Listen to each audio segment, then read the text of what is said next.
I once believed love was about holding on, about enduring, about fighting through everything. For years, I clung to a woman who didn't just diminish me in private. She made sure the world saw me the same way. Her name was Celeste. At first, she was pure magic, the kind of woman who enters a room and the air shifts. Elegance, charisma, presence. She had it all. And somehow, she chose me, an ordinary guy with a modest job, a cluttered apartment, and dreams bigger than my bank account. Everyone told me I was lucky.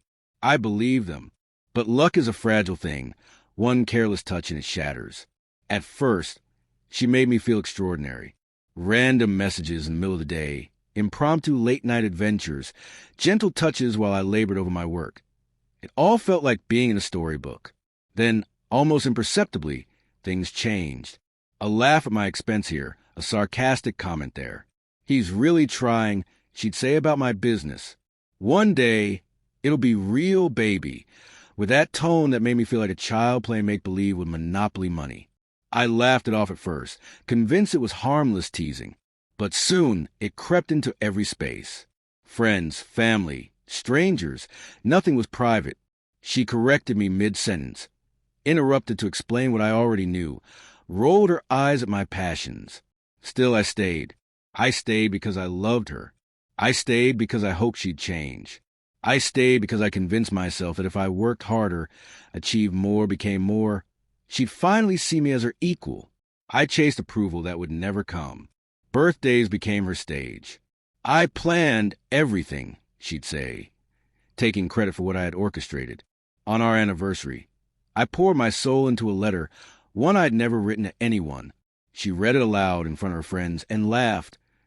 God, you're so intense. Lighten up. I swallowed the sting and kept running after her approval. Then one night, everything shifted. At her company's gala, she introduced me to her boss. This is my boyfriend. He's building a little business. It's cute. That cute hit like a knife. The polite smile her boss gave me was the same you give a waiter who overexplains a menu. I nodded, smiled, and inside, something broke quietly but irrevocably. That night, as she slept, I lay awake, replaying every slight, every dismissive glance, every whispered humiliation. The truth hit me like fire. She didn't respect me. She never had. And maybe I didn't respect myself either. So I stopped. I didn't confront her. I didn't yell or beg. I just stopped. I stopped texting first. Stopped planning everything. Stopped shrinking for her comfort. I redirected my energy to my work, my ambitions, my friends who actually saw me. And almost immediately, she noticed confusion, irritation, concern. Are you okay? She asked one morning, softer than I had heard in years. I'm fine, I said. That was it. I began carrying myself differently, taller, straighter, more confident, because finally I was starting to respect myself. I set boundaries. I said no when her plans clashed with mine. I stopped laughing at the jabs that made me feel small. Slowly, her grip loosened. Eventually, she asked to talk, tears in her eyes. I feel like I'm losing you. I looked at her, really looked at her, and for the first time in years, I didn't crave her approval.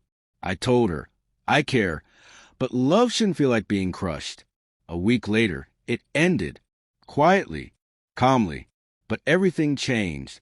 I thrived. My work flourished. People who celebrated my ideas, rather than mocking them, came into my life.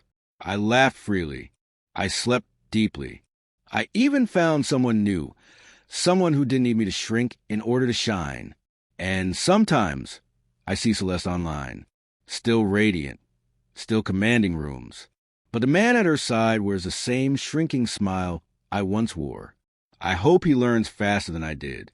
The lesson I've carried ever since. The moment you stop chasing someone who diminishes you is the moment your world opens up.